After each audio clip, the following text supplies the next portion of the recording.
What is up, ladies and gentlemen, brothers and sisters? Welcome back to Chalk Talk, presented to you by Deal With It Productions. I'm Preston Deal, and yes, you heard that right. I control everything in that statement because we all know that betting on yourself is the surefire way to make sure you give maximum effort and take no days off.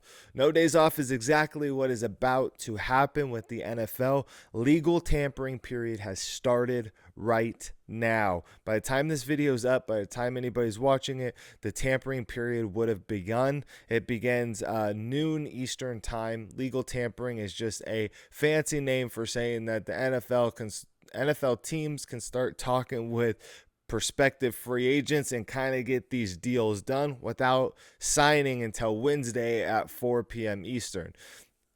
Little changes here. As you can tell, the studio is set up just a little bit differently. We did some adjustments, made some moves with the products and the displays that we have back here to make it a little more functional so that we can move the camera back a little bit. We can be a little more comfortable, use more space. We're going to tamper with these. Tamper, there's that word. That word's on my mind today. We're going to mess with these and tamper with these little adjustments inside the studio until we find the perfect fit.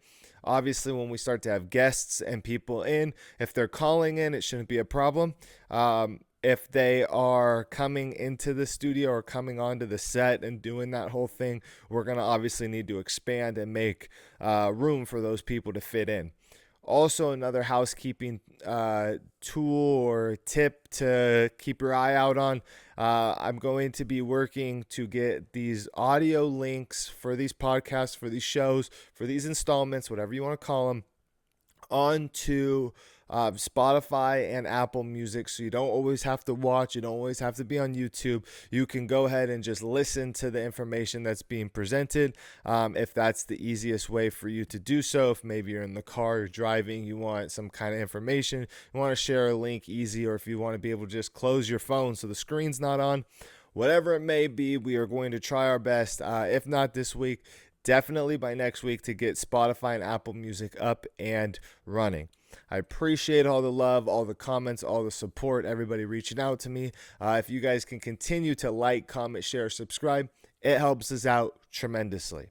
But today I want to talk about the deals that have tentatively been made, what to expect, and the implications that those deals have on those teams for their draft, and kind of the direction that that team might be looking towards in the draft.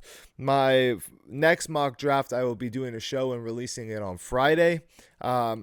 It's going to change. It's going to change a lot. It's going to change this week. It's going to change probably for every day until the draft kicks off, which is roughly just over a month away.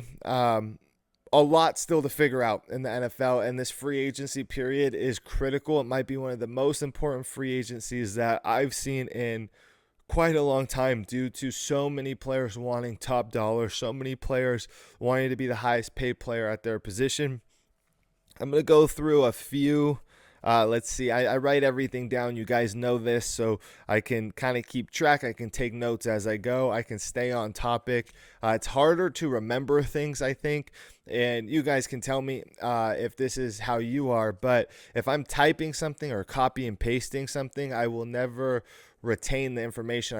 I won't gain that knowledge. It won't stick. When I write stuff down, do all my mock drafts handwritten. I'm actually going to post a picture somewhere in here right now that shows all the binders. I've been doing mock drafts and scouting since 2013. That was my first year watching the combine, really watching the whole college football season and NFL season simultaneously, and figuring out, okay, what does the NFL, what do these teams need? What college players are going to be at the top? Documenting it, watching the combine, watching all the Shrine Bowls, the Senior Bowls, all of these, all-star type of games, tracking free agency, putting mock drafts together, and then kind of tracking that success to the next year, and so on and so forth. Like I said in one of my videos prior, I haven't missed a year, which is crazy to think about. 2012 or 2013. I think it was 2013. I'll double check that, but I'm going to post a picture so you guys can see all my binders. I can show that I'm telling the truth, that I do write everything down. But for the news and for today and for NFL free agency kicking off, we have a few deals that are headlines that are going to make waves that help NFL teams dramatically. And that's 1, 2, 3, 4, 5, 6, 7, 8, 9 maybe teams we'll talk about, and then their relationship with their draft and what they're going to be looking at. So if this has anything to do with your favorite players, your favorite teams, make sure you tune in and stay alert for those changes that are going to happen and those deals that could or could not be signed on Wednesday. We have seen in years past deals get made today. By Wednesday, those coaches or those players go back on those deals. Trades get removed off the table. So much can happen within an hour in the NFL. You give the NFL 48 hours before things can become finalized. A lot of things go haywire. And that's evident with free agency. It's more evident in the draft process. We'll see a lot of guys that are projected to be first or second round picks where information and news comes out about them maybe the night before the draft, the day of the draft, or whatever it may be, and their draft stock just goes tumbling to the planet. But with that being said, let's talk about things that are happening right now and not hypotheticals. We're going to start with the Buffalo Bills. Josh Allen, the MVP of the league, he gets a 6-year, $330 million deal, record numbers. He deserves every amount of accolades that have come his way. He deserves all of the money that they're willing to pay him. He's been playing some of the best football I think the NFL has seen in a very long time, and he is right up there with all the other guys that are in the conversation for the best quarterback in the league. He has proven that he is in that top conversation, if not the top guy. Obviously, Patrick Mahomes, Lamar Jackson, there's a lot of guys in that conversation, but Josh Allen is definitely, in my opinion, a top 3 quarterback in this league, and he will continue to be that. I think 6 years is the perfect amount of time. You could start renegotiating probably after his 4th year to get that extension based on whatever happens with the quarterback market. I think anything after 6 years or anything more, I should say, than 6 years for a quarterback is kind of handcuffing them in the market for what most people and most teams believe to be the most valuable position. But congratulations to Josh Allen. Great on the Buffalo Bills to go ahead and sign that deal, put pen to paper, get him going in the right direction and make sure he's with you for that foreseeable future that we always talk about. And hopefully he can get you to the promised land and bring home a Lombardi within those next 6 years. If not one, maybe a couple. Sticking on the Bills, they re-sign defensive end Gregory Rousseau and linebacker Bernard. They both get 4-year deals. Those are kind of pillars of their defense, guys that play really well. You need those cornerstone blue-collar workers that are going to go out there and get you the sacks, the tackles, and really help your defense elevate and play at a level that's comparable to what the offense is doing. And speaking of the offense, 4 years, $60 million deal for Khalil Shakir, the number 1 wide receiver. He's seemingly becoming the number 1 wide receiver in Buffalo. That was a big reason why Diggs was removed from Buffalo. Just kind of give Shakir that number 1 spot. He kind of exploded this year. He deserves the money that he got. They're going to have to figure out that number 2 receiver position. They brought in Amari Cooper last year to kind of help solidify the receiver room. It was a project that didn't really work. Coleman's not really up to the speed that you want to see him at, and he has a few more years to develop. I think that for the Bills, when looking at their draft plan or their draft oversight, the things that I have written down were you needed to secure your edge pressure guys. They started to do that. They released Von Miller. God bless him, but he has been in the league 1,000 years, and paying a guy consistently over and over again every year to have less and less snaps, to have less and less production is counterproductive for your NFL team. He is an absolute stud. He's probably going to be a first ballot Hall of Famer. It's cool to see him wear that Buffalo Bills uniform and kind of do that whole thing. We see a lot of these veterans go to these teams that you would never expect. But over the past couple years, it just hasn't worked out. So they free up some money. They get Gregory Rousseau locked down. So if that wasn't going to be the case, if Rousseau was going to not get a deal, I would say that the Buffalo Bills would probably be looking for edge pressure help in the draft. But in that first round, I'm looking more towards the interior D-line, pairing somebody up with Ed Oliver, helping that defensive line, helping that pressure, taking the pressure off of the back end would be a massive step in the right direction, especially with this draft class being so deep in that interior defensive line category. If most of those top guys are gone, I wouldn't even be opposed to adding another edge rusher. You could always use more guys to get after the quarterback. They could also be looking for a DB, maybe a corner or safety, somebody to fill in one of those roles and gaps that have been seemingly missed last year, that's for sure. So the Buffalo Bills, I think they did a lot of good. I think they're going in the right direction. I think they'll make some moves, spend some money in free agency. This is the time to be excited if you're a Buffalo Bills fan. There's a lot of young pieces. There's still some guys that need to get signed. The James Cook situation is a little up in the air. I know he wants top dollar, and rightfully so. His situation reminds me a lot of the Le'Veon Bell situation back when Bell was kind of the cornerstone. He kind of started this whole movement of these running backs like, James Cook, who says, I catch most of our passes. I have most of our receiving yards. I have all of our rushing yards. I play basically every play. I want to be compensated as a receiver and a running back combined into one. We saw what happened with that situation. It kind of crumbled.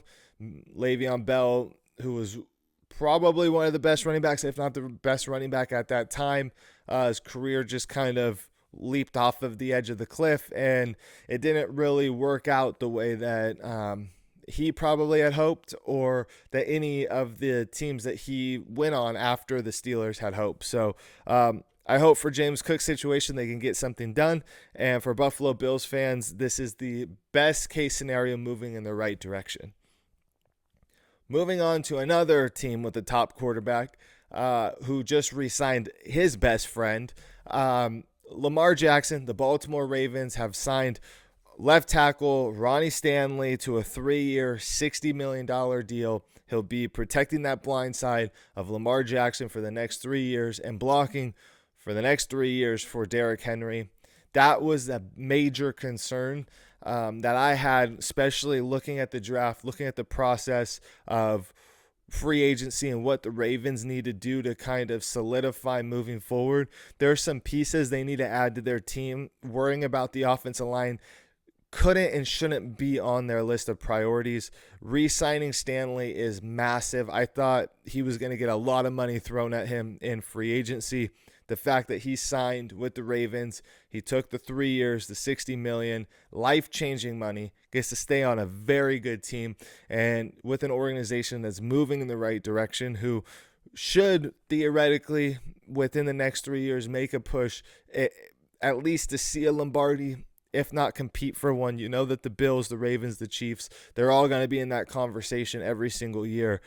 Stay on a team that has the proven track record to, if you're not competing for an AFC championship, you're one game out. And he is a staple for that team, and losing him would have been really bad for the Baltimore Ravens. So I'm really happy to see him back in that building, in that role.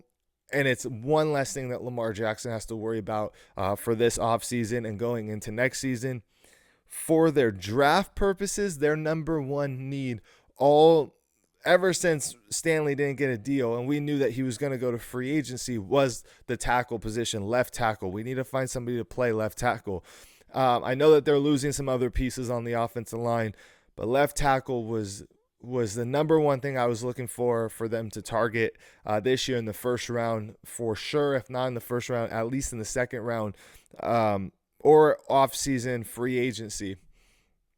But right now with that signing, I think it's wide receiver or interior offensive line. There's some defensive pieces that you could add that you can make arguments that they should go and get, but finding that receiver that can complement a Zay Flowers. Bateman kind of turned it on. We saw Mark Andrews and Likely have these really okay seasons and produce when they needed to. We saw them drop the ball when we expected them to make these plays. But securing another wide receiver, another threat, another guy to push the ball down the field to who you can rely on. They've had an open door at that number 2/number 3 receiver position. Bringing in a young guy in the first or the second round who's cheap and can play and make an impact day one, especially as a number 3 receiver, maybe he can develop into that number 2 receiver, would make this team all the better for the future. Or you invest in the interior offensive line and keep Lamar Jackson safe and healthy and keep building through the trenches like Baltimore likes to do. So Ravens, I think they're already winning. That move right there at re-signing your left tackle in Stanley and then freeing up being able to target more explosive dynamic positions in free agency in the draft puts you in a very advantageous position moving forward for the 2025 season. So Bills, Ravens definitely winning right now off the jump. Next is the Cincinnati Bengals. They tag T. Higgins, or they plan on tagging T. Higgins, which, again, there's not enough money to go around. You have Trey Hendrickson that wants new money. You have so many pieces to that team that need to be rebuilt, that money needs to pump into, that money's already allocated to, and not to mention Jamar Chase is looking to be the highest paid receiver in the NFL. So I understand the move to tag him. If he plays under the tag, hopefully you get top level, performance out of him. Hopefully they can work out a deal. I know that they came out and said, our motives are to work with him to get him signed to a deal. I don't think that the number that T. Higgins has in mind with the years and the guarantees in the contract is going to be anywhere near what Cincinnati has in their mind, without letting other key pieces go or having other key pieces take team-friendly deals. So look for possibly a trade to come out of that. If not, look for him to play under the tag this year, and then he'll hit free agency next year, and we can kind of go through this whole song and dance again. I don't think the Bengals shy away from drafting a receiver. I don't think that they should look away from drafting another wide receiver, especially if you're going to trade him, yes, you're going after a wide receiver. But if you're not going to trade him, if he's going to play under the tag, you still need somebody to replace him after this season. And you want somebody who can develop. And if they could start and produce day one, there's nothing stopping you from trading T. Higgins later in the offseason or even early in the season. So that's a big deal. For them to go and look for that number 2 wide receiver. Maybe they think they have it in the building. But I think if that was the case, then Higgins would have been already out or traded, or something would have already been, that writing on the wall that we always talk about would have been for us to kind of dissect and pick through. I think, for me personally, I think if I'm in the Cincinnati room, I would probably have Higgins sign the deal and see if we'll get to the DK Metcalf trade. We'll talk about the Debo trade. If we could get somewhere in that second, third pick range, maybe we can get player compensation back. I wouldn't be opposed to trading him. I know he's a great talent, but the money's going to go to Jamar Chase, and we want to at least get some value. And we have the draft, where we can kind of see some of these top receivers maybe even fall to that 17 where they're picking. Maybe even use T. Higgins as bait to even come up in the draft for one of those star players if they're that high on your board.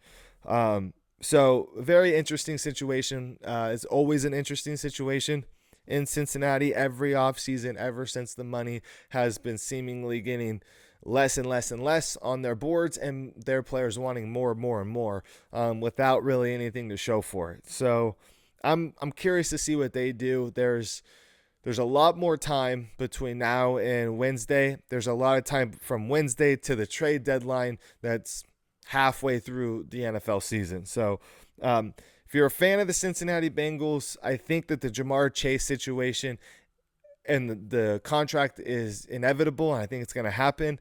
If you're not a fan of Jamar Chase, but you're a Bengals fan and you want Hendrickson and Higgins to stay, I don't know how probable that's going to be unless they take team-friendly deals, which the way it's looking in the league, the only guy to do that so far is Matthew Stafford. Speaking of Matthew Stafford and the Rams, one half of the Jets tandem, I guess you can say, the Rodgers and Davante Adams tandem that seemingly wants to play with each other everywhere they go, or one goes, the other is going to follow. I don't think that really sounded the way that it was supposed to in my head. So my apologies to them and anybody listening who kind of took a double take at that one, because I know I did. The Rams get Davante Adams. He signs 2-year deal there. With the inevitable Cooper Kupp situation ending, I know that there's been rumors that he's working out with the team. He still has great connections. I don't think he'll be there. I don't think he'll be there much longer. I think that Davante Adams kind of comes in and solidifies that Cooper Kupp's on the way out. Adams will come in and mentor a guy like Puka Nacua. I think you still go and target another young, dynamic wide receiver. Give Matthew Stafford more weapons. Build out his offensive line even more. And you roll with a young, attacking defense that they've built and let Sean McVay's mind work. I wouldn't even be opposed to seeing the Rams in that 3rd to 5th round range grabbing a quarterback. I have fallen in love with this idea that Jalen Milroe, the Alabama quarterback, is going to get drafted by the Rams, and he is going to be this dynamic quarterback / athlete on the offensive side of the ball while he develops as a quarterback, and Matthew Stafford runs that team. Allow Milroe to learn how to be a pro, use his athleticism on the field in the McVay offense. I think it would be very exciting to see. I wouldn't be shocked if they pull the trigger on him earlier than expected. Just from an overall offensive weapon standpoint. We saw this trend with Lamar Jackson when he was coming out asking him, are you going to switch positions? Oh, he can't throw the ball. There's all these question marks. There's these red flags. He's got the athleticism to be in the 1st round, but he's probably a 3rd round pick, most likely. Slides all the way down. Ravens grab him. Maybe, I'm not saying it's going to happen with Jalen Milroe. Maybe it does. I don't know. But the Rams bringing in Jalen Milroe into that offense with his athleticism, his ability, now adding Davante Adams for 2 years, having Matthew Stafford there for a few more years, having Puka Nacua developing, Kyron Williams developing. You have all these players that seemingly are getting better in that organization. I think he could be another one. So kind of a sneaky idea to a dynamic athlete and something to look forward to in the draft if you're a Rams fan, or if you're any team that has a dynamic offensive-minded head coach that creates plays in a dramatic fashion. I know Jalen Milroe says he doesn't want to switch positions, but maybe you bring him in as a quarterback and have him play multiple positions. Maybe he can be the Travis Hunter of just the offense for a team like the Rams. These are conversations that are for sure happening in buildings. These are conversations that people are having on TV. These are conversations that people are having in their backyard with their buddies having a couple beers who are Rams fans and who are fans of really any team and who understand college football. So that will be an interesting dynamic, but the Rams bringing in Davante Adams helps them immediately, but definitely targeting another young receiver just in case Adams doesn't really have the production that you're looking for. There's still another guy that you're bringing along that can step in and kind of carry the weight of that load. I also have that written down that O-line help and interior offensive line help would be needed. I think with Matthew Stafford's age, his play style, you got to keep him upright, got to keep the pressure off of him. You see the ability that the Rams have to be good when he has a clean pocket and he can make the throws. They are seemingly one of the best teams in all of the NFL. When the offensive line crumbles, when all those offensive linemen were hurt for the bulk of that middle part of the season, they couldn't get anything going. And that's not any fault of Matthew Stafford. That is the injury bug. That is football in a nutshell. Moving on. The biggest trade that I think I guess I saw it coming in a DK Metcalf for a second round pick. That's kind of where I was falling. That was my instincts were telling me there's going to be a second round pick. I thought Buffalo would have at least made an offer, made a push. That was, if you watch my shorts or my video from Friday, you would know that Buffalo was my team. Yes, I thought that the Raiders and the Steelers definitely had some skin in the game there. Raiders mainly because of Pete Carroll and Geno Smith, but Steelers because of the draw of Mike Tomlin, the being able to have another receiver like George Pickens. They're a good football team. They seem like they are moving in the right direction. And now trading for DK Metcalf, who's on his way to Pittsburgh, opens the door for these veteran quarterbacks to, if the job wasn't enticing enough, this is making it more intriguing. And I think Russell Wilson is in play there. I think if I'm Sam Darnold, that's where I want to be. I know there's some rumors that he could potentially be signing back in Minnesota, or maybe he has an eye on a different team. With Geno Smith being traded to the Raiders kind of having that lock on their veteran quarterback, maybe bringing in somebody in the draft. Vikings are probably going to go with McCarthy. I think they're looking at Rodgers. I know that there hasn't been much reported about that. If I'm Aaron Rodgers, I want to go to Minnesota. If I'm Sam Darnold, I want to go to Pittsburgh. I would call it a day. I would sign on Wednesday if I were those two guys, and I would get rolling with my new team. If you're Aaron Rodgers, the Vikings re-sign Aaron Jones to a 2-year deal. Running back was a question mark going into free agency and into the draft for Minnesota. They bring back their workhorse, a guy that Rodgers has played with, obviously in Green Bay.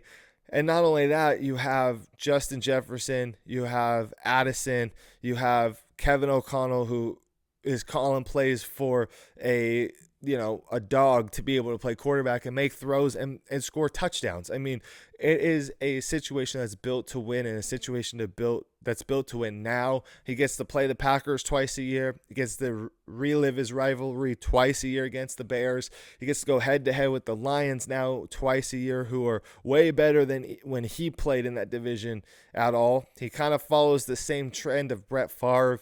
And I think they might be a dark horse if he goes there to probably make a Super Bowl run. And I think if he goes there, signs a 1-year deal, and even if they make it to the Super Bowl, or even if they make it to the championship game, I think if they're in the NFC Championship and they lose, it's a great accomplishment. It's a win. For Sam Darnold, Pittsburgh is intriguing. DK Metcalf's young. George Pickens is young.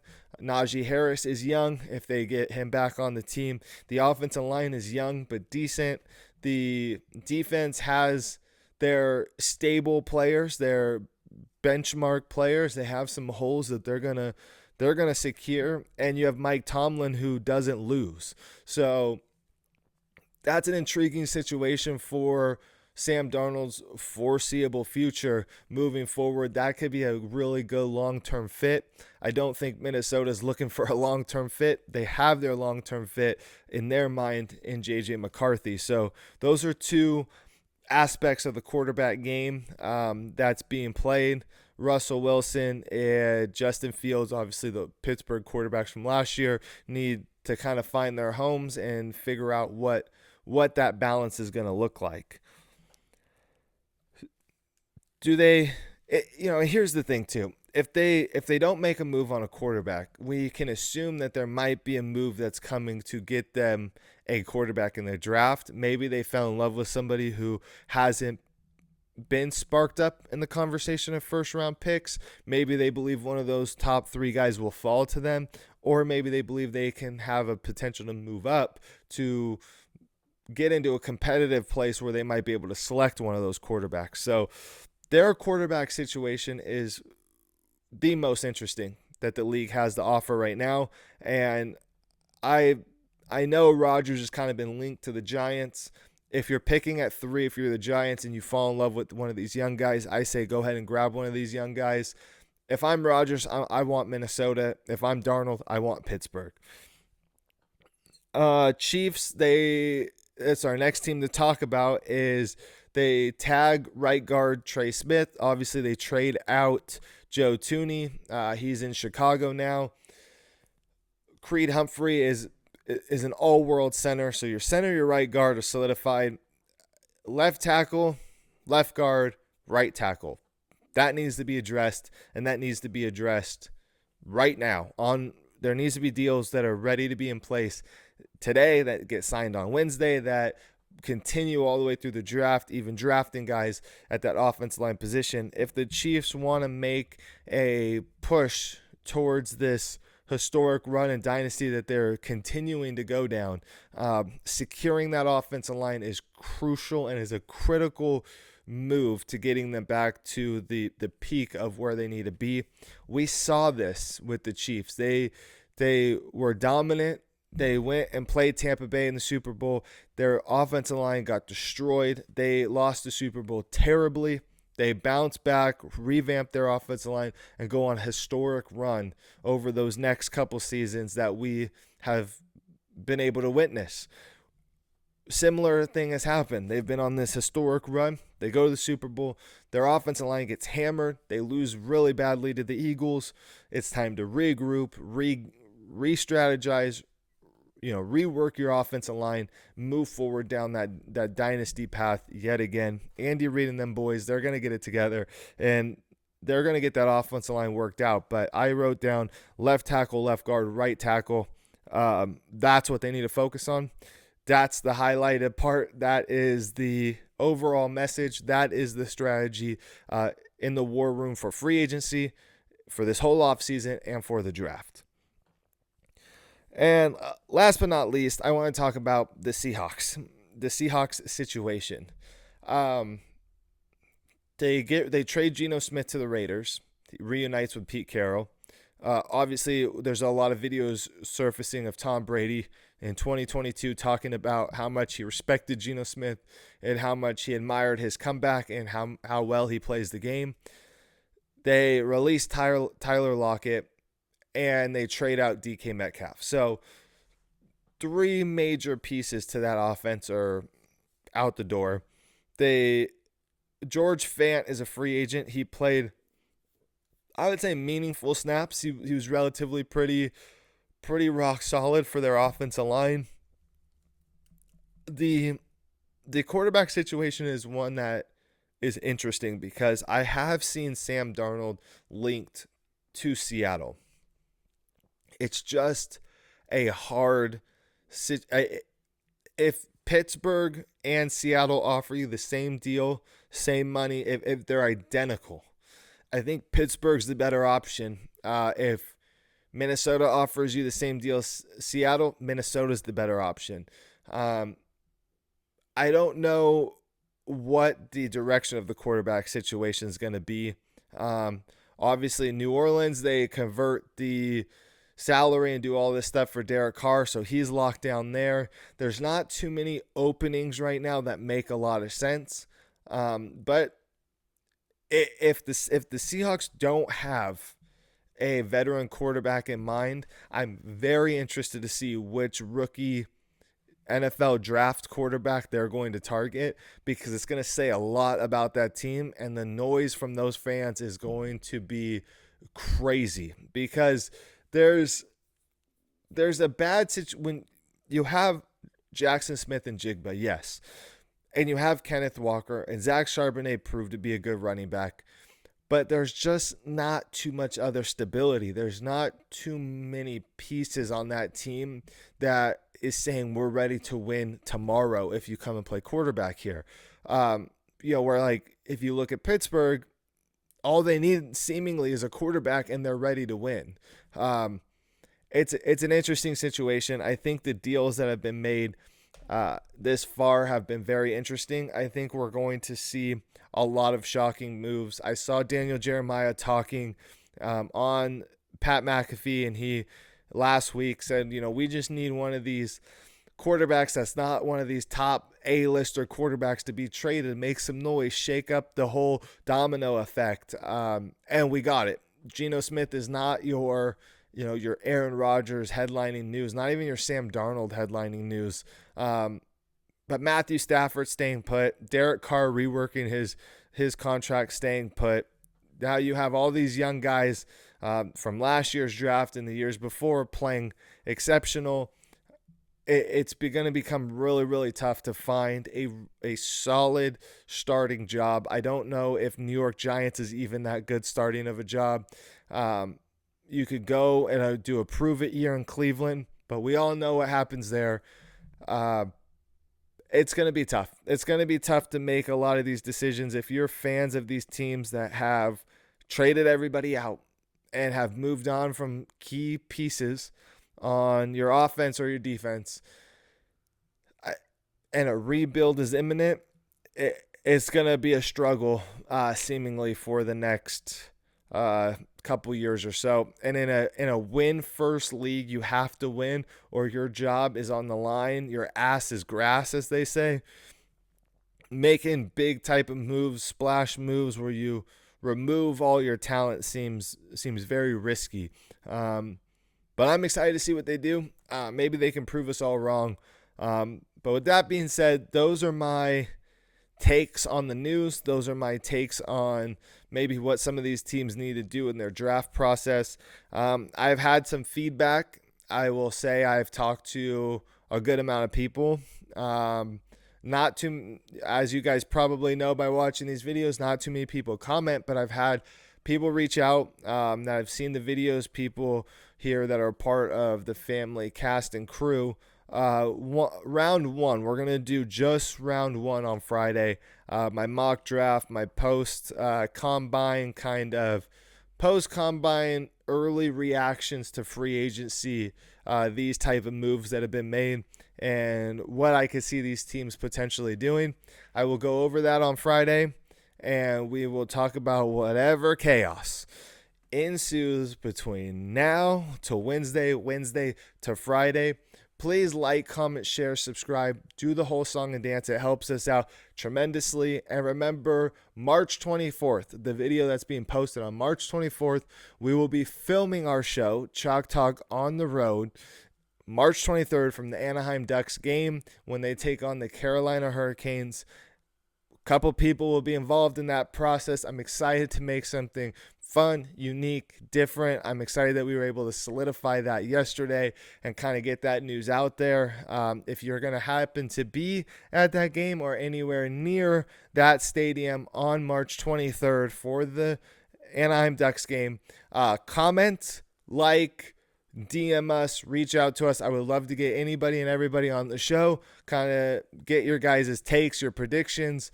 Come and find us. We would love to take pictures and do the whole thing so we can add it into the video. All of the support, everything is going to be up in the air. If you're a Carolina Hurricanes fan and you're going to be there, that's even better. So if you have any knowledge or interest, or you see this and are going to be in that area, reach out to us. We are definitely going to be doing a lot of fun things with our video and our Chalk Talk on the Road type of deal. I'm super excited, and as I keep saying, I'm super blessed to be able to be in a position to do this every single day and be able to make the strives forward that we're making here with Chalk Talk and Deal With It Productions. But with that being said, I'm going to get to work on the mock drafts. I'm going to get to work on understanding some of these deals and these type of things. I have a couple phone calls with people set up to see if we can get some guests and get some real more bodies in here. Get some people to have some conversations with. I'm working on getting Joe to finally agree to do the show. He wanted it up and running, but Joe will be on the show. A lot of people have asked to see Joe, his stories, and his wild takes on so many different things that are happening. So with that being said, I'm Preston Deal. For everybody here at Chalk Talk and the Deal With It Productions, the family, cast, and crew, we can't thank you enough. Enjoy the week of free agency. We will be back on Friday. We'll see you then. Peace.